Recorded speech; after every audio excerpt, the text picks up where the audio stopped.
Hey, Colin, I'm Scott Wyckoff with WBAL Radio and also the Navy Football Network. How did you find your way to the Naval Academy coming out of Don Bosco? Hey Scott, and really Kevin Brennan, he was here a few years ago, and one day he messaged me. He was like, "Hey, what's your phone number?" So, and my coach had talked to me recently about Navy and how they had a little bit of interest in me.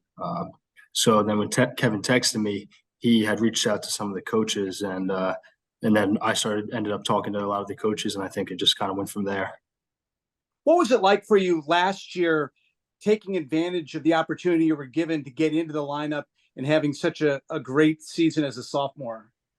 Yeah, it was definitely exciting. It was a good season, but I think there's a lot of things to work on, not only personally but as a team. And I think this year will be a great year for me and for everyone. What is it that you want to do to take it up another notch in your play coming in as a junior this year, having gotten that experience last season? Yeah, there's a lot of small things I try to work on out here in practice, but I'm trying to be a leader, trying to be a guy who can help the young guys and help everyone on defense so that we all can work together.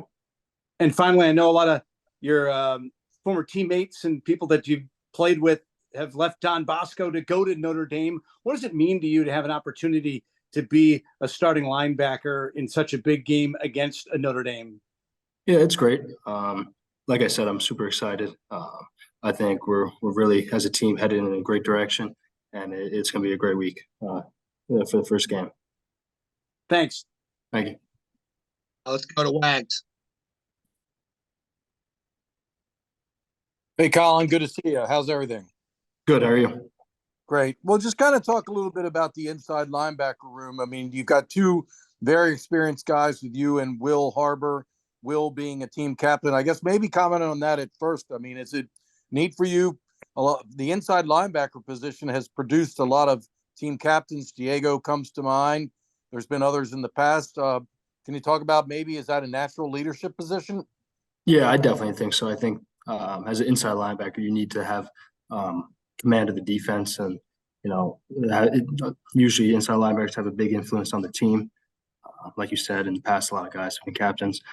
I think Will's a fantastic captain. He's a guy we all can count on, a guy that we trust, and he's in a great spot for us. And then can you talk about the responsibility you and he, as veteran guys have for leading the rest of the group? Yeah, like I said, we're definitely trying to help younger guys, try to help them understand the playbook, give them tips and things that we've seen out on the field, so that we all can be, whoever's number is called, they can go out there and do a great job. And I know that, Johnny Woodson Brooks, a guy that has a lot of experience. What can you say about Johnny? I mean, I think he's a guy that's kind of probably pushes you and Will, isn't he? Yeah, Johnny's a great guy, great kid, fantastic football player, high motor kid. He's definitely a good teammate, and he's got a lot of skills to him. And what can you say about Kyle Jacobs? How's he coming along? Yeah, Kyle's doing really well too. He's a really tough kid. Also a Jersey guy. He's really doing well so far, and I think it's gonna be a great linebacker room that we have. So now our inside linebackers, I think a lot of you guys also are asked to play on special teams. Isn't that correct? Yes, sir. Do you yourself have some special team roles? Yeah, I'll definitely be on some special teams this year. And then, I think Scott mentioned, but what are some of the things when you sat down with Coach Volker at the end of last season, what were some of the things that he said that you need to improve upon to be a better player, Colin? We spoke at the end of the season a lot about becoming a leader, helping other guys, using my influence on others in a positive way. So I've been trying to do that, trying to help out everyone that I can. And then, of course, there's little things with footwork and different just knowledge of the playbook and stuff like that you can always get better at. So, that's what I've been trying to work on. All right, thanks. I'll pass it off to someone else. Thank you. I want to know Will Harbor is the fourth inside linebacker in the last 8 years to be a team captain. Daniel Gonzalez, Paul Carruthers, and Diego Fago are the other three. Pete Medhurst. obviously, some things have been tweaked. I wouldn't necessarily say they've been changed because your head coach is a familiar voice, and obviously Coach Volker is a familiar voice. But if anything, what have you sensed early here in camp? If anything, that's a great difference from what you guys were doing defensively, despite some tweaks there with the staff. Yeah, I think the standard is still the same. Elite, effort, attitude, and toughness. We're flying around out there. We're going to be a very aggressive defense, and I know Coach Volker loves to be aggressive. So, there's a few changes, and I think we're going to take a step up from last year. In seeing what Coach New has done as a head coach, obviously what Coach Volker has done as a coordinator so far, you've worked with both men. Just your observations on what you've seen from them within their new positions. Yeah, I think Coach Newberry has done a fantastic job as head coach. He's put together a fantastic coaching staff. And like you said, Coach Volker now is the defense coordinator. He knows his X's and O's better than anybody. And he's really he's going to put us in a great spot to be successful this year. And I think it's showing so far through camp. Guys are flying around, having fun. So it's going to be an exciting year. Something like that can distract and even sometimes derail a team. What have you guys done from a leadership standpoint within your own locker room? Because players' locker room is obviously the best one, in terms of dealing with all this stuff. But what have you guys done within the locker room to make sure that none of this stuff is a distraction and football is still football, and obviously preparation stays on point to playing Notre Dame August 26th? What are you saying is a distraction? A new head coach, you're saying? Mm-hmm. I think we're all aware that this isn't like a rebuild season. Like we're not. It's not going to be a few years until we're successful. We know we have what it takes right now, and we have the coaches to help us be successful. So I don't think any of us see it as a distraction or anything. I think we're just ready to roll. This defense has a history of developing playmakers itself. We often glorify the playmakers on the offensive side. Last year, we saw John Marshall take playmaking on the defensive side to a historic level. Who's that guy, and is that guy, can you see that guy developing right now within this defense here for 2023? Yeah. I don't know if there's a particular person I would say. I would say just I think as a unit, we're going to be flying around this year. So, I'm not too worried about anybody with certain numbers. It's going to be, I think as a unit, we're really going to stick out together, and it's going to be a great year for all of us. How's it going, Colin? My name's Mike, and I'm with Pressbox Sports, also a fellow North Jersey native. I was reading an article published by someone by the name of Megan Roche, and she mentioned in there that you struggled academically in middle school before attending Don Bosco Prep, which I thought was just kind of interesting because that's a school with a strong emphasis on academics, obviously now at Navy. Could you elaborate on that? Was it a lack of effort for you at first, or was it just struggling to learn at the middle school level? Yeah, I think it was definitely a lack of effort by me in middle school. I wasn't a big school guy, and I didn't take it too seriously. But then when I started to pick up and take football more seriously going into 8th grade, that's when I realized, I couldn't take football anywhere if I didn't have good academics behind it. So luckily I got into Don Bosco, and then everything changed from there because I knew how important academics would play in my football career. Mm-hmm. And going along with that, your love for football, obviously Don Bosco has a phenomenal football program there. Was that, one of the main catalysts in you wanting to attend school there? Yeah, I always thought, to be the best, you got to play the best. So that was what the biggest factor for me was. And how did academics and football at Don Bosco prepare you for the Naval Academy? I think it did a very good job. Definitely, academics at the Naval Academy is definitely, a step up from any place you could prepare for, really. But I was in NAPS, so that was definitely a good year of preparation as well. But football-wise, I think Don Bosco set me up very well to understand schemes and other things that a lot of high schools don't teach. And as mentioned earlier, Don Bosco produced, a few football players that went on to go to Navy, people you played with in high school, Romaine and Kevin. Do you feel that, those guys, as far as their identity and their fit in the culture at Navy, you think there's some kind of overlap there with them going to Don Bosco? Yeah, always at Don Bosco, it's always talked about as like you got to be a tough guy to play there. I think that's the same thing here. You got to be mentally tough, physically tough to play here. So I think it translates over pretty well. And taking the path specifically that you took, now being a quantitative economics major, do you feel that your goals academically, you've met them thus far and on your way to success after football? Yeah, I've struggled here academically, but I think as of recently last year, I picked it up a lot, and I think I'm headed in a great direction with that. Thank you. All right, I got a couple questions here from Colton Poole at Hero Sports.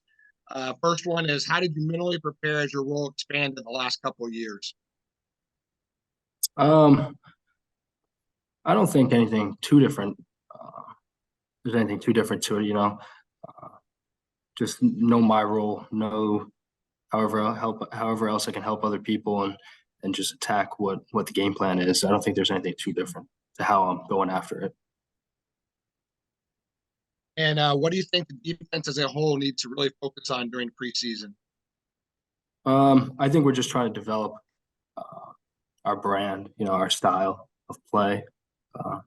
Just going out there and flying around, really. I think there's going to be a little mistakes here and there, but we're going to get that cleaned up. I think it's our effort and, how aggressive we can be. That's really, will separate us from others. And then his final question is, how will playing in Dublin to start the year be different in terms of preparation? Really, I don't think anything too different with preparation either. Like I said, we're going to attack it the same way we would attack week 5, week 6. We're going to go out there, put our best foot forward, and we're going to go out there and fly around. And then I actually have one for you. Obviously, Coach Volker has been elevated to defensive coordinator, and he's still coaching the linebackers. And also, Brenton Wimberly was brought in. He played for Coach Newberry and Coach Volker at Kennesaw, and also is just coming from Alabama. What has the addition of Coach Wimberly, what has he brought to the table? Yeah, Coach Wimberly's been great. It's another coach in the room is huge because Coach Volker coaches both Mike and Will's. So it gives us opportunities to ask questions, get his, and he just was playing recently, so he kind of and he's played in the system before, so to get his perspective on things, it really helps all of us. He seems to fit in with Coach Volker too, as far as from an enthusiasm standpoint. That's it. He brings it. Yep. We'll make another trip back around. Scott Wyckoff. Yeah, I know yesterday I was at practice and you guys had full pads on. Things got really physical. How did you feel getting physical and how did it go out there doing that? Yeah, it's great. Offense and defense, we're flying at each other. Offense is getting a shot, we're getting a shot. I think it's great competition. So it's definitely great. I know you guys got very physical during the spring practices. How do you like that? And how do your teammates like doing that, hitting and going hard and being as live as you possibly can be in practice? Yeah, it's good. It's going to get us ready for the games. There's a reason that the coaches are setting up practices this way. So we trust it. And I think it's going to help us come game day. While you're not the biggest of linebackers, how do you see your quickness and your agility as an advantage with the size you do have? Yeah, that's always been a thing I've had to use. I'm not, like you said, I'm not the biggest linebacker, so I have to use my speed and my agility to get around things, and that's how I've always played. And what's your favorite thing to do on the yard when you're not playing football and when you're not in class? Probably sleep. Probably get some rest. Yeah. Hopefully we're not going to keep you up too long. No, it's okay. Flags. Well, the last thing I was going to ask you is that can you kind of maybe talk about some other inside linebackers? I mentioned Kyle Jacob and Johnny Woodson Brooks. Obviously, everyone knows about you and Will. Maybe some other guys that are flashing here in preseason that maybe could make a name for themselves and show some things during the regular season? Yeah, like I said, we have a great inside linebacker room. So, we got Ian Pouchot, Liam Barbie, Elijah Oatsfall, Trey Jamison, Adam Clank, everybody, We got three new freshman linebackers. So they're learning the system right now. I think the way we all help each other and balance it out, I think everyone's picking up a lot, and it'll be a very good room this year.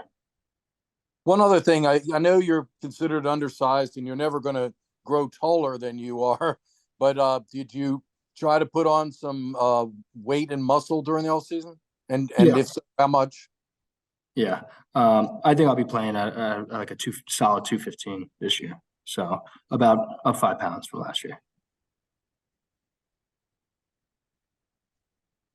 Pete Medhurst. Colin, defensively, you guys are so solid up the middle with Biscuit up front, Rayon behind you. Can you just talk about how the core of that defense and the experience that you guys do have returning and how that plays into the quality and certainly the expectations you all have for yourselves this year as a group? Yeah, we definitely do. We've got great D linemen returning. Like you said, Ray behind us. So there's a lot of experience on the defense, and we all know how we played last year, and we only want to get better. So I think it's only going to get better from here, really. This place preaches when you first arrive here that eventually you're going to be part of a brotherhood. There's going to be a bond that develops. Have you noticed that now through the years you've been here, that brotherhood is real and that bond is real, not only for you guys as a defensive group, but obviously as a football team overall? Yeah, of course. You go through a ton of hard things here at this school. So, and you do it together. You do it as a team. You do it as a school. So you definitely grow closer to the guys going through hard things. And, we're always around each other. We're always here. So, yeah, the brotherhood definitely is strong and definitely is real. I was going to say, you're part of a group here that you look around, there are some people that are no longer here with you that took an easy way out at that time, which is certainly understandable with the way the world is going. But is there a sense of normalcy now? Is it just school? Is it just football? And everything is about as normal as life can be now in 2023? Yeah, I definitely think it is. And, life is much better this way. So, yeah. Appreciate it, Hoss. Good luck. Thank you. Michael Rivetto. Just one last question here. What specifically are your goals academically and football speaking? Like, how much more room is there for you to grow in the classroom and also on the football field? Yeah, there's a ton of room to grow, both in the classroom and on the football field. I want to continue to just improve my GPA, have school not be a distraction towards football. So I take care of my business in the classroom so I can do well out on the field. Football, there's plenty of things to get better on from last year. Going back and watching the film, there's times where, very simply, if I did something a little bit different, anything could have been better. So trying to improve on little mistakes from last year. And I think I'll grow a lot through that. What do you think are just some of those minor mistakes that you think you made? I think it was just it wasn't. I think I understood the playbook very well last year, but going over it again this year now, you've realized things that you didn't pick up at first. Understanding where your help was, understanding where certain guys were in certain spots. So it was kind of a 50-50 guess maybe on the field at the time. But now you understand where your help is and where other things are, so you can play fast and not think as much. How have you found balancing the duties of defensive coordinator with position coach working out? Oh, it's been great. Obviously it's more work, but bringing Brenton Wimberly into the room, he's been great with the guys. He's got an excellent rapport with the linebacking core. He's really helping me at an extremely high level, just to make sure that those guys are getting all the details. They're getting all the fine points. Enables us to have two coaches over there at practice to make sure that we really dive into specifics that the Mikes need, that the Wills need moving forward. So without him, it would be extremely difficult. With him, it's made it a very, very easy transition. He's an excellent young football coach, and really excited to have him here.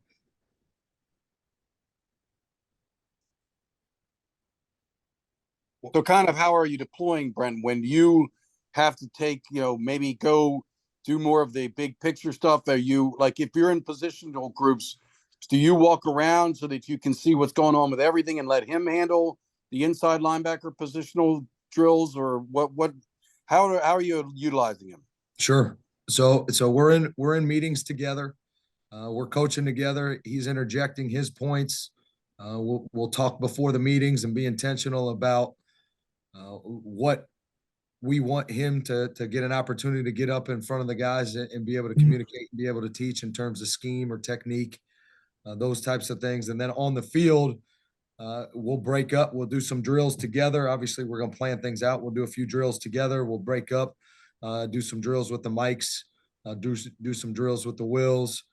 There's been a couple times where he's taken the entire group, and then I've been able to go and be able to watch and coach different groups that have been going on throughout the course of practice. So we're pretty intentional about how we go about it, but we have deployed him in a lot of different ways so far. Why don't you talk about the unit as a whole? I'm sorry. You're good. Talk about the unit as a whole. Will Harbor and Colin Ramos, two very experienced guys. Johnny Woodson Brooks has played a lot and done a lot of good things. I know that Kyle Jacob is kind of up and coming. I don't know how I think he played a lot on special teams last year, but probably not a lot of reps in game at linebacker. Just tell me your thoughts on the group. Sure. I'm excited about really those four guys that have solidified themselves as guys that we have an immense amount of confidence and trust in. And obviously Will Harbor's a captain. He's an excellent leader. The game has slowed down for him. He makes the calls, the checks. He sees everything extremely fast. And Colin Ramos is just an unbelievably tough, instinctual player, and just plays at an extremely high level. Johnny Woodson Brooks is a physical freak. He's really understanding the game a heck of a lot better, playing with more detail. I'm excited about him this season. And Kyle Jacob, I mean, he was what, one publication had him as the top rated special teams player last year in the American Athletic Conference. And, we put him in the Army Navy game in critical situation on a third down last year. I've got a lot of trust and confidence in him as well. So I think we've got four guys that play the brand of football that we want to play. We want to play smart. We want to play tough. We want to play physical. We want to play together. And those guys do that every single day. I mean, they just come out there and they work. They set the tone for the entire group and really teaching the young guys how we go about our business. Well, I know that Will took on the number 54 last season. Diego had said to take that on, and it's hard to live up to a guy like Diego Fago, who's now with the New England Patriots. But and I don't know that Will probably had the season he wanted last year. I mean, do you feel like he's ready to really break out and dominate? I watched him in practice yesterday. I watched a good amount of practice, and he was running sideline to sideline and laying some licks. Yeah, I think he's obviously primed for that. He's changed his body. Coach Carizzi and his staff have made an amazing just imprint on this football team, and specifically with Will Harbor. He's been detailed about burning any type of fat mass that he had. He's gotten leaner, but still put on weight. He's running around better. He's taking care of his body better. I think he understands the demands of Division I football and playing linebacker here at the Naval Academy, and been able to navigate those demands a little bit better. I expect him to have an amazing season and really a breakout year. And obviously, you talk about Diego, really excited for him and this opportunity for him, and he obviously deserves that. So I'd be remiss if I didn't say anything about Diego and his opportunity with the Patriots. I'll pass it to someone else. Scott Wyckoff. Wags. Hey, Coach, Scott Wyckoff with WBAL Radio in Baltimore and also the Navy Radio Network. What does it mean for you, not only as a coordinator, but just as a coach on this team, having players that are in your image now moving into your 5th year that you've had a role in recruiting and bringing to the academy with an idea of what they could do? Yeah, I appreciate that question, Scott. I mean, that's why we all do this. Like outside of my parents and my grandparents, coaches made the biggest impact on my life. That's why you get into these roles, and not in my wildest imagination did I think I would be the defensive coordinator at the Naval Academy. But I'm here now, and to see guys like the 4 guys we mentioned and really all 13 guys in the room, and they're all at different points in their career. And we invest a lot of time in them. We invest a lot of resources in them, and you would just want to see them grow on and off the field. And shoot, our guys get the linebackers gave the message of the day to the defense last night, or get to the entire team last night during camp. And I'm like a proud father, watching those guys up there, just talking about the things that they think are important to them for this football team. So it's really cool to see. It's why we do this, is to see guys grow and get better on and off the field. So I appreciate you asking that question. It means the world to us as coaches, and I'm sure that's everybody in this building here. Why is the Get Six culture so critical to this defense being successful at the Naval Academy? We got to play complementary football here, and for us to be disruptive on defense and get the ball back for the offense, Coach Newberry sends us out there with one job to do, and that's to get the ball back. And offensively, with what we do, we grind people out. By the nature of what we do things, we're going to possess the football. So teams that come into playing us, they know they're going to get limited possessions. So when we can get the ball back quickly after a 3rd down, we can get the ball back quickly via a takeaway. That just makes it that much more difficult for them to score points on us, because their possessions are going to go down and down in terms of the length of the football game. So we just sort of strangle people out when we get the opportunity to take the ball away. They're critical for us to be successful. And across college football, across NFL football, the more takeaways you get, the better the opportunity you have to win. It's the same thing here, but it means even more here because the limited amount of possessions the offense gets during the course of a football game. What was your takeaways from the full pad scrimmage yesterday? We got some guys that love football. We got some guys that love to go to practice, that work their tails off. We've got a long way to go, but we're on the right trajectory. I'm excited about this group, excited about how they go about their work, the energy they bring, the enthusiasm they bring. I think that this program is in great hands with Coach Newberry, and these guys are fully bought in. Thanks, Coach. Thanks, Scott. Great talking with you. Michael Rivetto. Hey, PJ, Mike Rivetto. I'm with Pressbox Sports.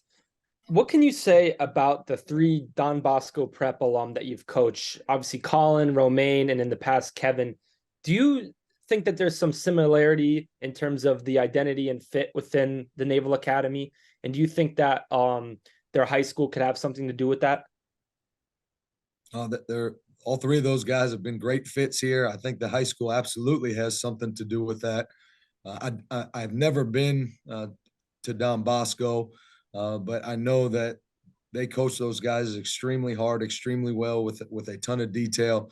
And, the guys that we've had have been guys that have just been lunch pail guys that come to work every day, and they are tough dudes. We talk about having OKGs here, guys that are smart, guys that are tough, guys that love football. They're our kind of guys.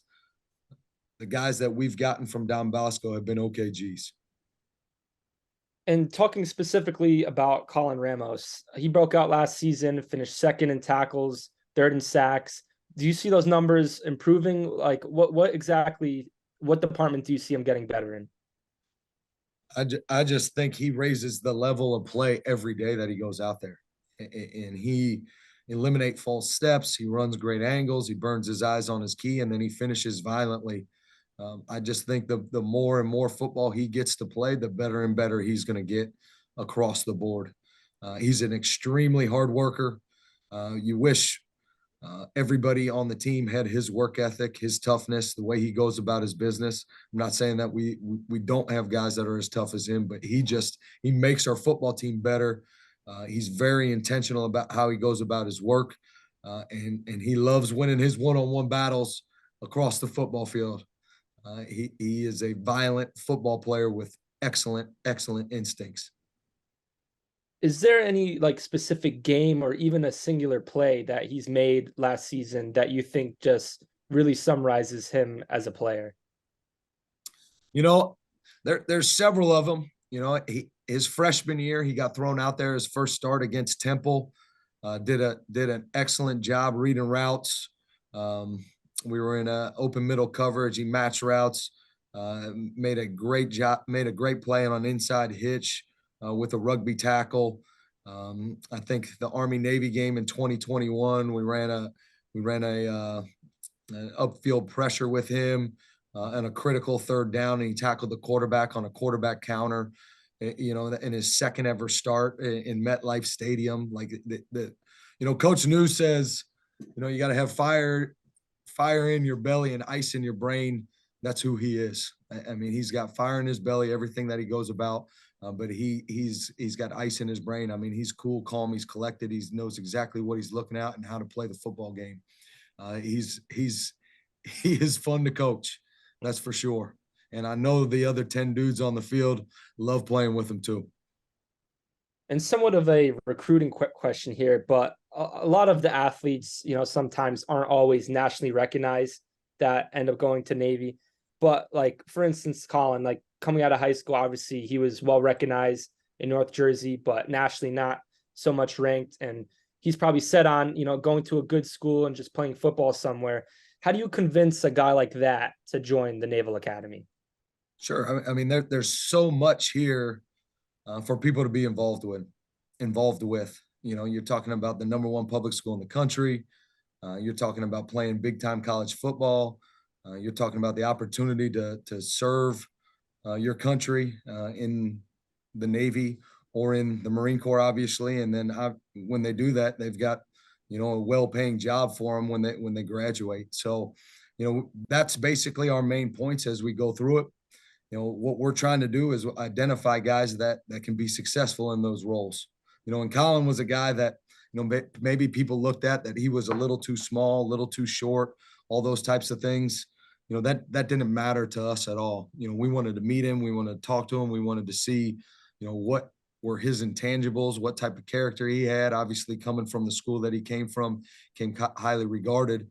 And, his family, when we offered him, was extremely grateful, and they still are. I mean, I see his mom and dad almost at every game, and they're always, coming up to me, telling me how grateful they are. And I'm like, man, we're grateful that he's here. It's definitely a thing that is a lot bigger than football here. We know that, we understand that, but it's something that's extremely special. And we like to say that, the guys around the program here, there's guys that have graduated from there's two types of people. There's guys that's graduated from the Naval Academy, and then there's those of us that wish we did. And that's sort of how we feel once we've gotten here and you pull back behind the curtain and you see how special and how wonderful the United States Naval Academy and specifically the football program is. Thanks, Coach. Thank you. Julie Miller from FanBuzz. So first quick question, do you think it's helpful for you and the players on the defense when you have a head coach that also has a defensive background? I know often they have that offensive background, so do you think that helps at all when they kind of know your side of the ball better? Yes, absolutely. I have no ego when it comes to that type of thing. I want as much help as I can possibly get. And make no mistake about it. This is not PJ Volker's defense. This is Navy defense and Brian Newberry. And yeah, I'm the defensive coordinator, but this is the Navy defense. This is Will Harbor's defense. This is Diego Fago's defense before that. This is Paul Carruthers' defense before that, and so on. And that's really important for us here. But having Coach New, I'd be crazy. His office is right here.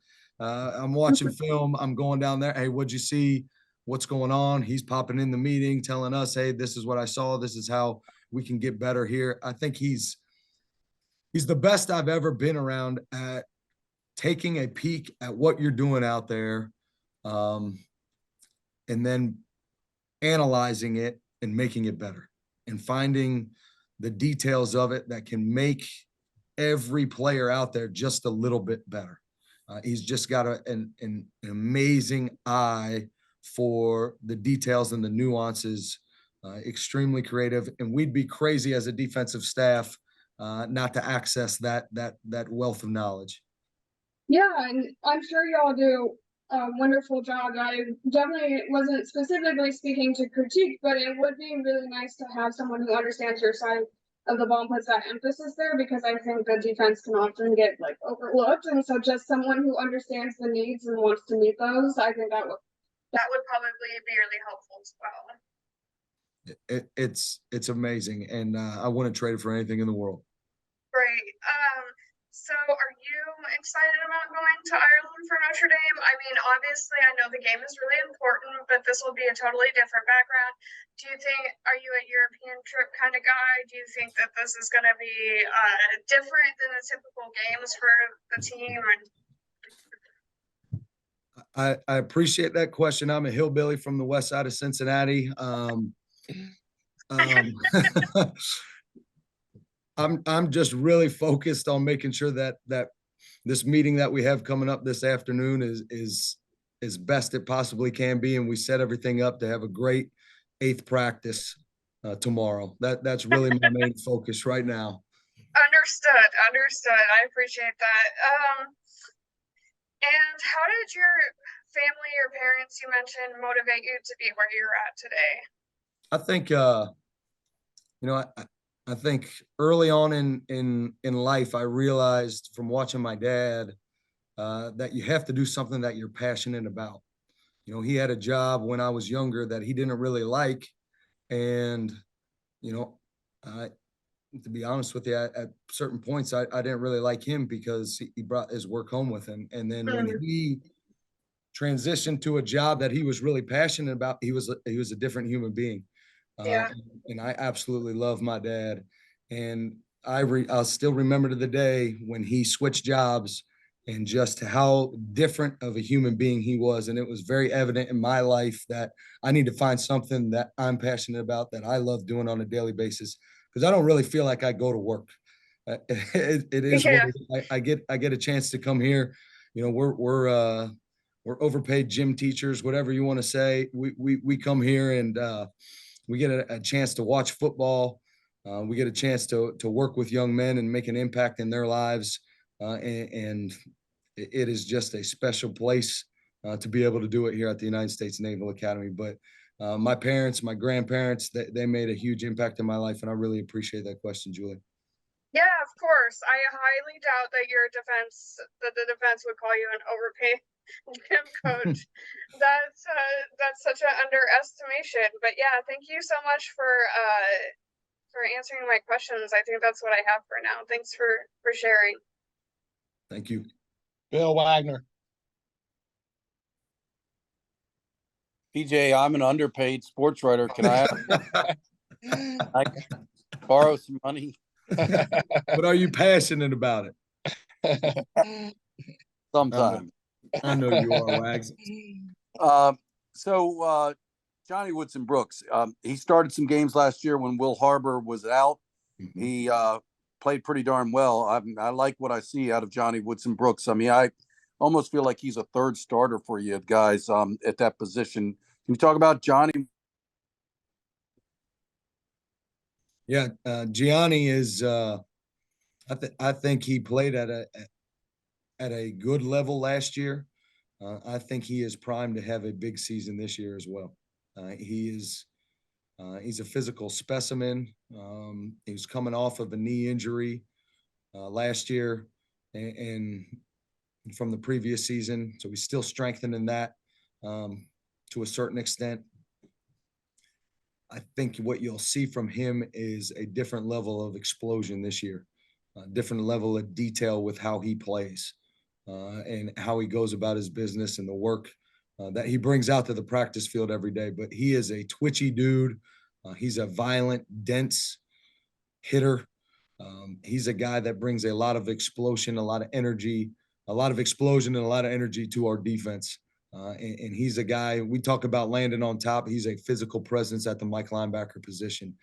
So we tell all the guys, man, if you're out there, you're the starter. It doesn't matter if on the depth chart, you're first, second, third, fourth, fifth string. If you're getting a rep, you're the starter.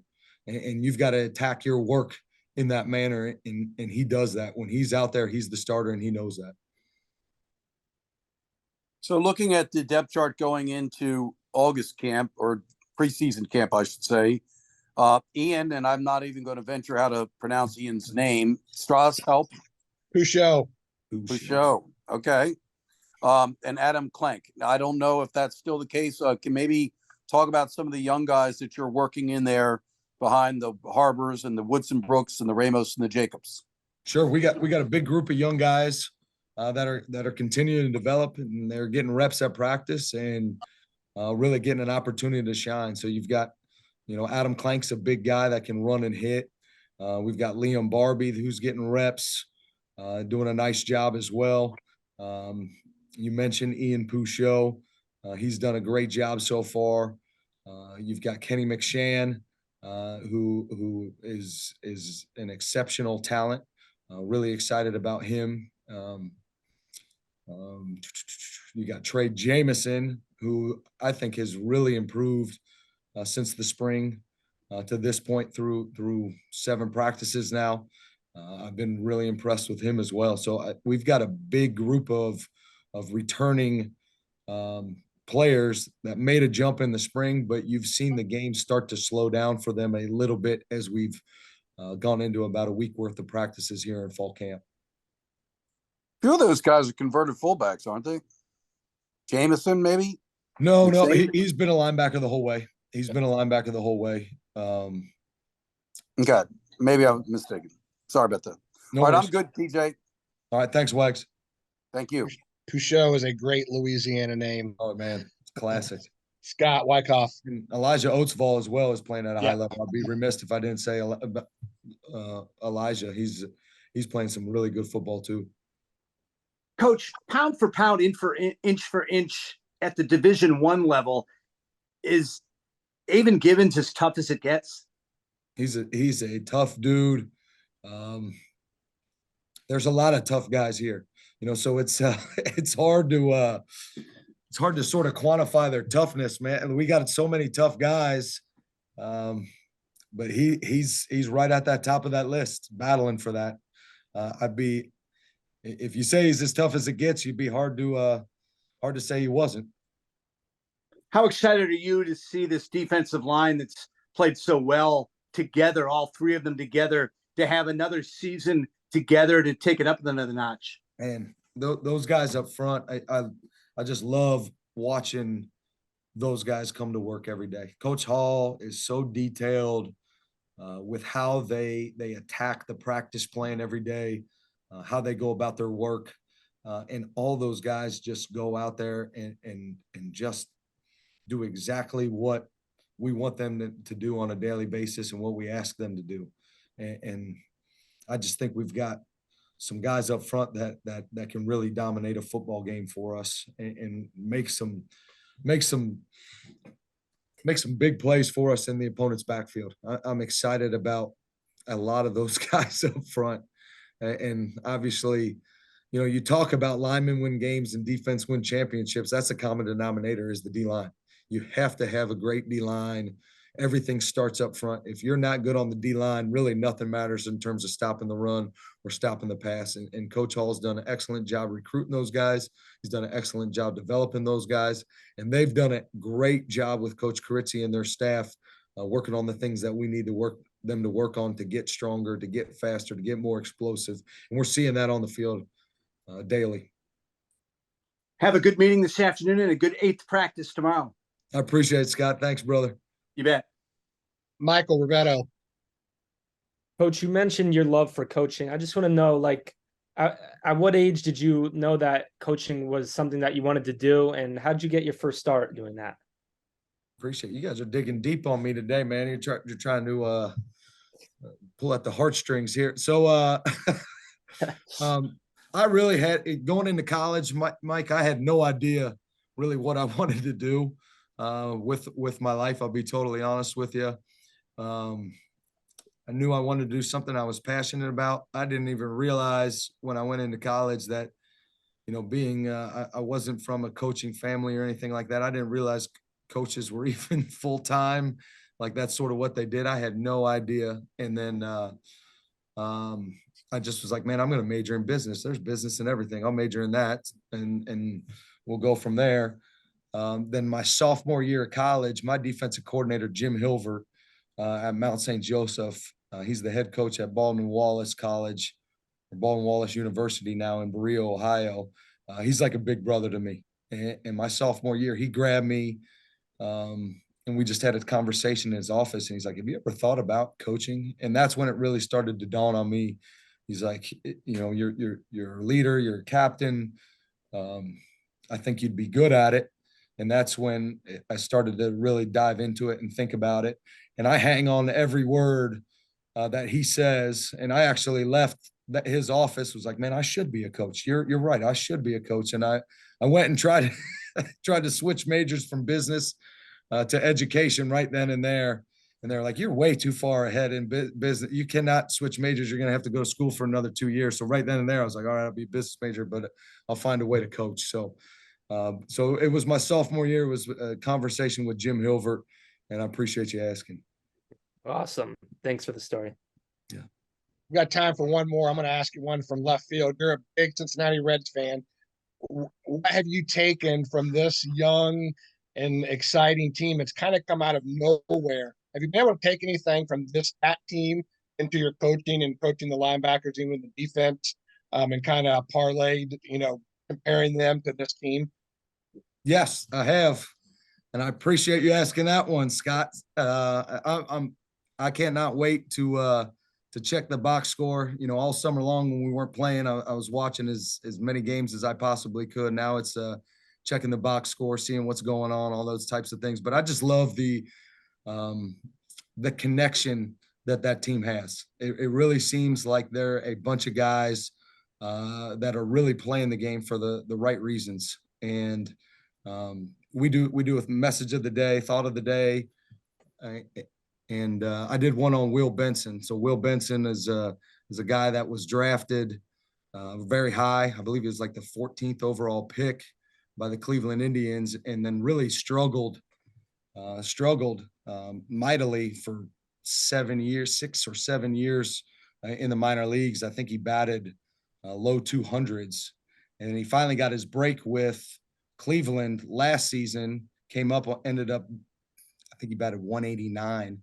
And Cleveland unloaded him and traded him to the Reds. So he came up for the Reds. So he's been 7 years in the league, just nothing but failure really for 7 years, and be so high drafted. You get a ton of opportunities, nothing but failure. You get to a new team, you get called up, and then you get called right back down.